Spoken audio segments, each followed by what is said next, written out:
Ya, ahora sí lo que habíamos anunciado, una de las noticias que ha marcado en las últimas horas, seguramente va a generar y va a seguir generando muchísimas reacciones por el alcance que tiene. Hablamos de este duro golpe que da el Congreso al Poder Judicial, luego que el Senado aprobara las acusaciones constitucionales contra el juez Sergio Muñoz, eso con mayoría opositora, y su par ya expulsada de tribunales, Ángela Vivanco. Ambos quedaron inhabilitados de ejercer cargos públicos por 5 años. Hubo barro político con recriminaciones cruzadas porque el oficialismo acusó una venganza de la oposición. En el juicio político contra Ángela Vivanco, y esto llama harto la atención, se abstuvo a última hora el senador de RN, Francisco Chaguán.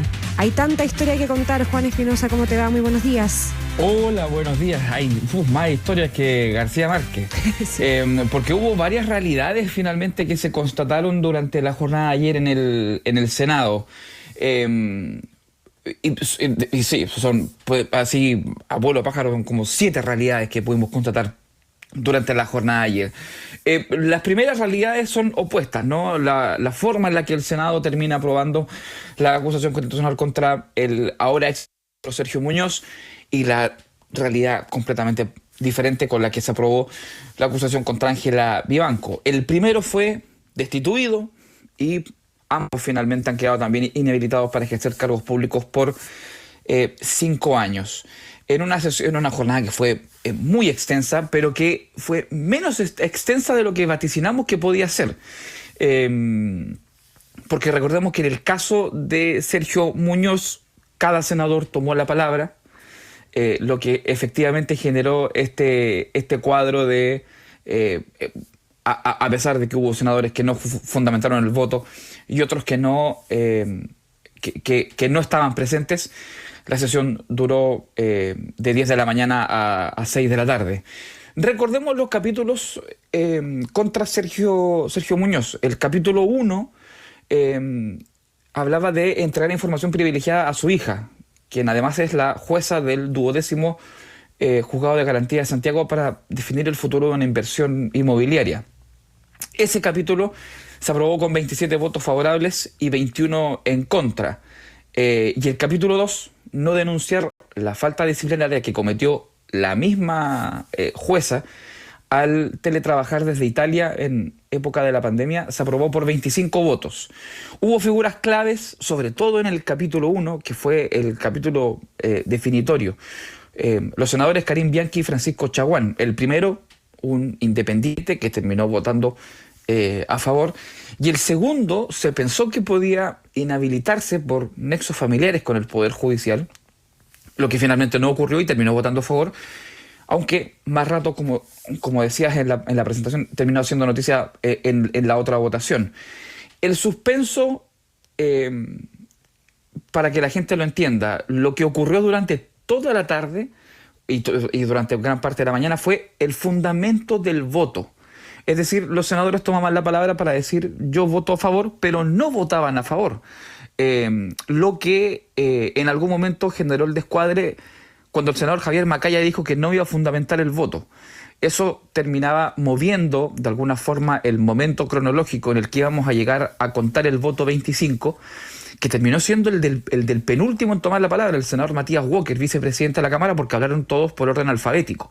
Entonces a eso de las 6 de la tarde estábamos con el desenlace de esta historia. Tras la votación hubo reacciones a favor, reacciones en contra. Algunos dijeron que no se le daban, otros dijeron que estaban contentos. Y otros también apuntaron a los diputados en el proceso que se hizo en la Cámara, y otros también apuntaron al Senado, a un posible acto de corrupción. Escuchemos a los senadores Jimena Rincón y Daniel Núñez.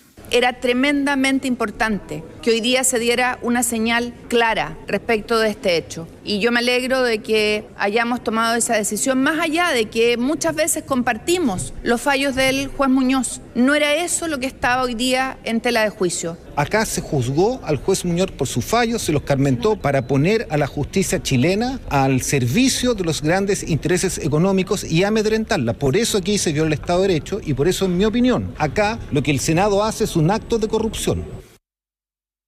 Bueno, es parte del análisis que se hizo ex post de la votación de lo de Sergio Muñoz, Juan, y bueno, para repasar por completo los hechos y antes de detenernos más adelante en instantes en el análisis de lo que ocurrió ayer, recordemos lo que pasó también ya tarde-noche, porque lo de Muñoz capturó toda la atención durante todo el día, pero ya en la noche corrió por un tubo la acusación contra Ángela Vivanco, por un tubo al punto que se llegó a pensar que iba a ser unánime, si bien hubo una abstención finalmente, la del senador de RN, Francisco Chaguán. Y fíjense que estábamos revisando anoche, claro, todos nos quedamos, porque como está esta dinámica que les comentaba de fundamentar el voto, de alguna forma con anticipación íbamos sabiendo lo que iba a pasar cuando se abriera el turno para que los senadores apretaran en la botonera y se conociera finalmente esta gráfica con el resultado oficial de la votación. Y claro, estábamos muy atentos a qué es lo que podía ocurrir con Francisco Chaguán, porque Francisco Chaguán explica en su intervención que la exministra no había podido ejercer adecuadamente su defensa. Varios nos quedábamos mirando si a Juan Carlos Manrique lo hemos visto más que a nuestras mamás en estas 2 semanas. Pero claro, entre medio se nos termina pasando que el senador Matías Walker no votó en la segunda votación. Y ahí también quedamos más o menos descolocados porque finalmente el resultado de la votación termina siendo 47 votos a favor de aprobar la acusación constitucional en ambos capítulos. En el capítulo 1 está esta abstención de Francisco Chaguán y en el capítulo 2 está la no votación del senador Matías Walker. Estaba previsto que primero que hubiese un receso después de terminada la votación de Sergio Muñoz. Receso que no ocurrió y que pasó de inmediato a la revisión de la acusación contra Ángela Vivanco.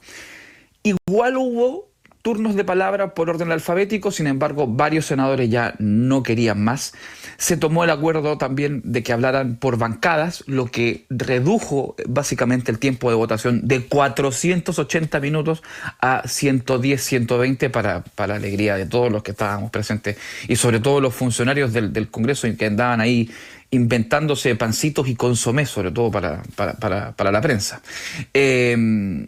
Pero claro, se dieron estas situaciones de inhabilidades y de no votaciones que finalmente de no fundamento, de abstenciones y de ausencias que no logramos entender de todo bien. Pero claro, cuando termina la votación de Vivanco, los senadores no tomaron la palabra, solamente hablaron en el hemiciclo a la hora de fundamentar el voto, por varias razones. Uno, por la hora; dos, porque después tuvieron otra sesión. Pero entre medio pudimos conversar con el abogado Juan Carlos Manríquez, quien a pesar de todo dijo irse satisfecho porque hicieron todo lo que pudieron en la defensa de Ángela Vivanco. Nos retiramos satisfechos por haber hecho lo mejor que pudimos, lo que estuvo a nuestro alcance, y agotar entonces en la jurisdicción nacional todos los recursos que la ley nos permite. Probablemente vamos a agotar las vías internacionales. A mí no me cabe más que acatarla según el caso. Lo que dice relación solamente con la señora Vivanco. Me he comunicado con la señora Vivanco efectivamente para darle a conocer el avance y el resultado. El dilema ahora en el Senado es qué es lo que va a pasar el lunes, porque todavía hay una acusación constitucional que tiene que ser revisada contra Ángela Vivanco, quien ya fue destituida y quien ya fue inhabilitada. Algunos propusieron en los pasillos, en vano porque no corresponde, que la resolución pasara para el retorno de la semana regional, que es la próxima semana. Los tiempos no dan. Otros plantean una votación de rechazo, lo que tampoco se entendería teniendo en cuenta el nivel de aprobación que mostró las 2 votaciones de capítulos de anoche. Lo salomónico resuelto por el Senado es darse cita el lunes de la próxima semana a mediodía aquí en Valparaíso y resolver sobre la base de un informe jurídico que fue mandatado al secretario de la Comisión de Constitución del Senado para que pueda orientar a los legisladores respecto de qué van a hacer. Por lo pronto, la citación es lunes al mediodía para escuchar el informe y de ahí recién definir qué van a hacer con la acusación contra Ángela Vivanco. Escuchamos al presidente del Senado, José García Ruminato. Lo que nosotros creemos, la mayoría de los comités cree, es que esta segunda acusación constitucional en contra de la ministra Ángela Vivanco tiene que completar su trámite, no necesariamente votando la acusación constitucional. Está el principio de que una persona no puede ser sancionada 2 veces y por lo tanto eso hace de que tenemos que quizás buscar una fórmula de aquí al lunes que nos permita resolverlo sin votar.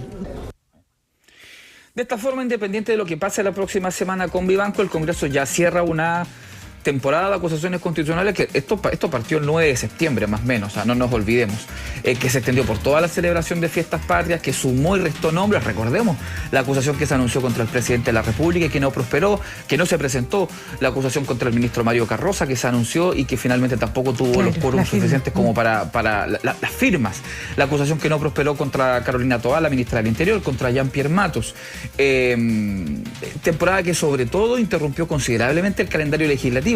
Dicen tanto en el Senado como en la Cámara que hay una necesidad de recuperar el tiempo perdido, pero no quieren interrumpir la semana distrital porque quieren estar en sus territorios para los cierres de campaña y las votaciones. Solo algunos van a estar disponibles para asistir el día lunes a Valparaíso. En un escenario muy poco probable deberían darse cita el martes, algo que tampoco concita todo el apoyo de los legisladores. Eso sí, hoy día ya se recupera parte del tiempo perdido con algunas subcomisiones que están muy atrasadas de cara a la votación del presupuesto 2025 de la República. Ya, pues Juan, gracias por todo el trabajo. Buenos días. Buen día. Ya, harto que comentar aquí, Paula. Si ya es un lugar común decir que el sistema de justicia y el Poder Judicial está en crisis, lo de estos días en el Congreso con estas acusaciones, bueno, con muchas otras cosas que pasan también en el Congreso, ratifica, y bueno, y en particular lo de ayer, ratifica por enésima vez, diríamos, que el sistema político y el Poder Legislativo están también en una crisis severa. ¿Por qué? Fundamentalmente por lo que aparecen los marcadores ayer ahí en el score, ¿no es cierto?, de los votos, con las 2 acusaciones constitucionales, pero en particular con la de Sergio Muñoz. Una votación absolutamente política y política sin matices, por bloques, pero bloques así calzados, cerrados. ¿Sorpresa? Bueno, no, pues tampoco, de ninguna manera, porque la mayoría de las veces es así, y ha sido así. Por lo demás, esta política es lo que impera siempre, porque política es siempre la forma en que estos mismos ministros llegan a la Corte Suprema. Así como los sacaron políticamente, ¿acaso no es por transacciones políticas que se reparten uno para ti, uno para mí, una y otra vez? Estas nominaciones están así y tan perversa de alguna manera la institucionalidad en esta materia de los nombramientos, que ayer mismo todos nos enteramos de la propuesta del Ejecutivo para reformar de raíz el sistema de nombramientos.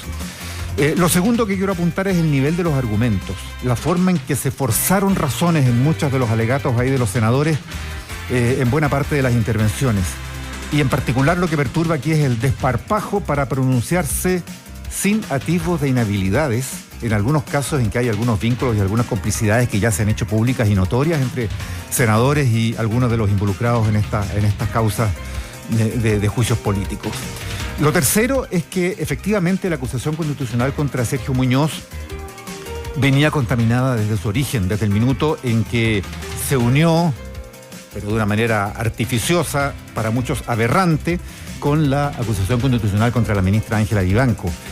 Pero ese diagnóstico, tengamos claro también que valía para la primera etapa, para la etapa de la Cámara de Diputados.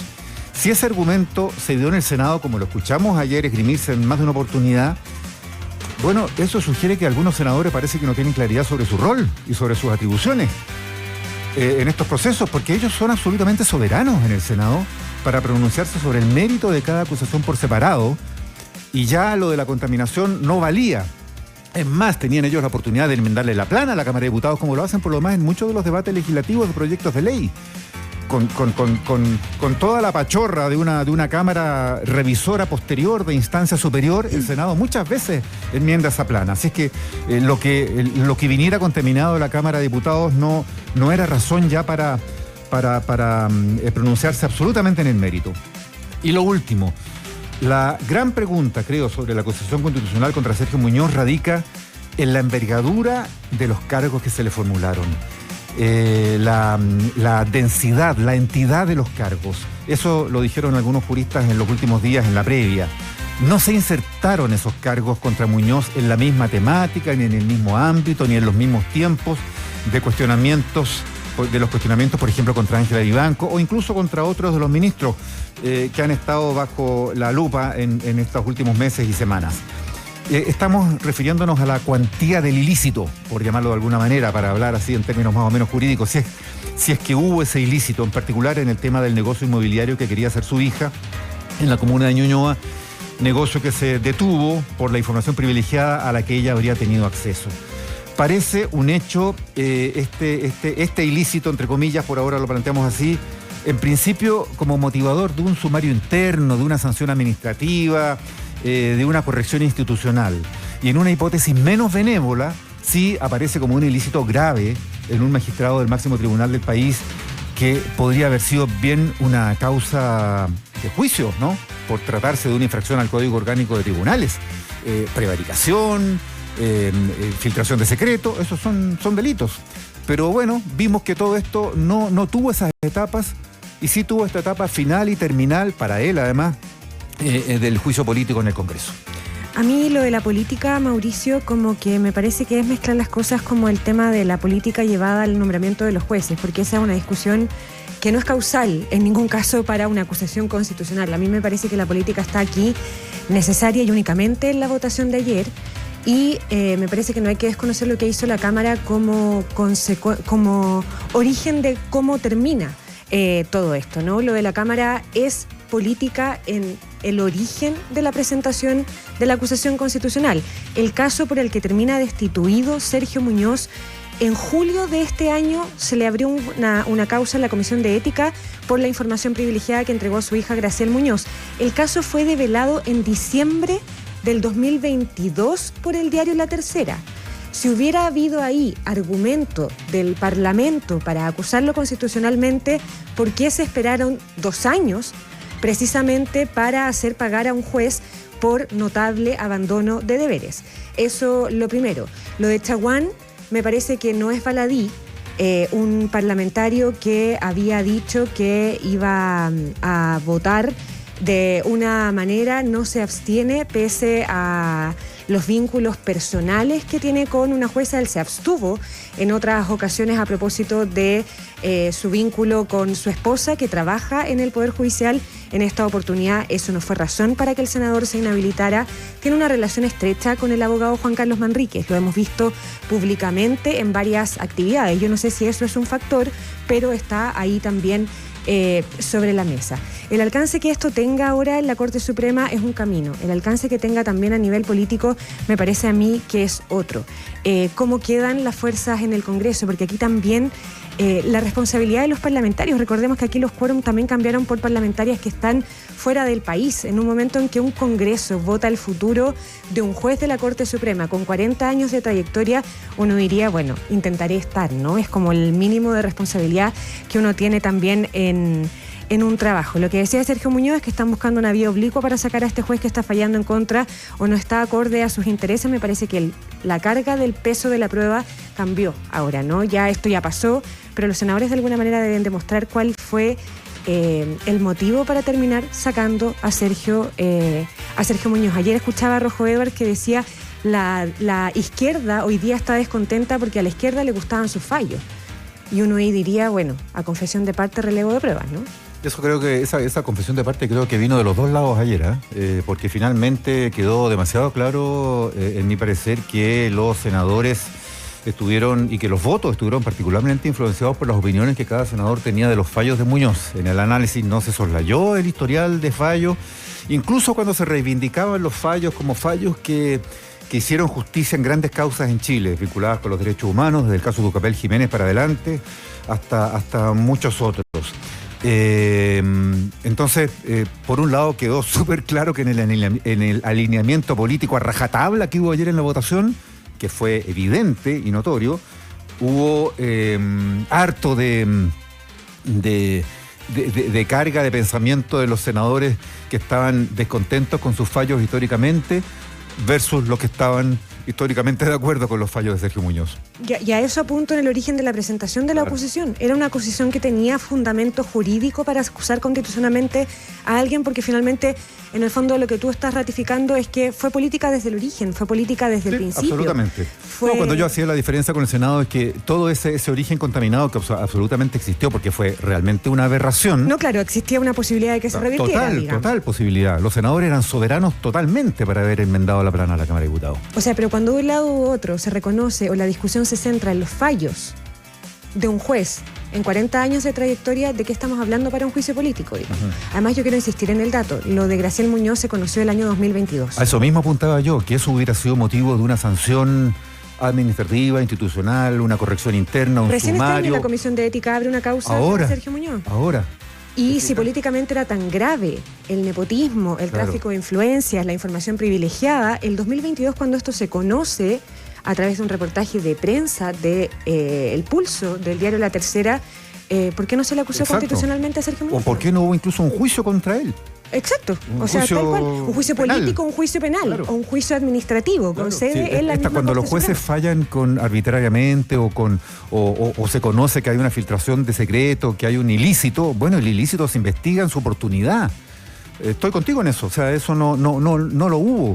Entonces, ahora, cuando uno analiza los hechos, efectivamente, ahí hay un campo para investigar. Lo que ocurrió con el episodio inmobiliario de Fundamenta con Graciel Muñoz es opaco, es oscuro, pero eso no se ha investigado como un juicio. Y ayer se daban algunos argumentos que parecían como los de estrados en un tribunal oral en lo penal, cuando se hablaba del valor o no valor de la declaración notarial de la funcionaria de la inmobiliaria, el famoso testimonio de oídas al que hemos hecho referencia en estos días, ¿no es cierto? Bueno, parecía que se estaba ventilando argumentos de una acusación y de una defensa de un fiscal versus un defensor, pero esto no lo hubo, esto no hubo nunca. Y en un juicio político, me pregunto si correspondía entrar en esos detalles, además sin tener ni el testimonio de la funcionaria, ni el testimonio de Graciel Muñoz sentada en estrado rindiendo cuenta. Eso no ocurrió. Entonces, llama profundamente la atención que finalmente lo que prevalece es el alineamiento político, porque no hubo un debido proceso para indagar lo que ocurrió con el episodio Fundamenta. Bueno, está en la Comisión de Ética de la Corte Suprema. Es un caso que el juez Muñoz era uno de los jueces investigados por sus propios pares. Y hoy sabemos el resultado, mañana. Hoy hay pleno de la Corte Suprema, pero uno entiende un pleno de alguna manera un poco extraordinario en relación a esta situación. Porque ellos demoraron esto. Hubo ahí un tema que vamos a ver con qué nos desayuna la Corte Suprema, porque por alguna razón se postergó. A diferencia en el caso de Vivanco, que de inmediato hubo una sanción y que fue unánime, en fin, y fue destituida. Y ocurrió antes de que se resolviera su acusación constitucional esta semana. En el caso de Muñoz, se postergó para después de la acusación. Vamos a ver qué pasa con eso. Hay que ver también, ya vamos a estar hablando en un ratito más sobre el proyecto que entró en paralelo. Cuando todo esto estaba pasando en el Senado, entra en la Cámara el proyecto del gobierno para modificar el sistema de nombramiento de jueces. Pero esto también abre un escenario para el Ejecutivo que no deja de ser complejo, que también lo hemos comentado harto en los últimos días, porque obliga a la administración del presidente Boric a iniciar negociaciones que no estaban contempladas para llenar los cupos que quedan vacantes en la Corte Suprema. La Suprema se queda sin 3 de sus 21 ministros, ya que no ha llenado todavía, y Juan nos ha recordado todos los días previos, el cupo de Jorge Dam.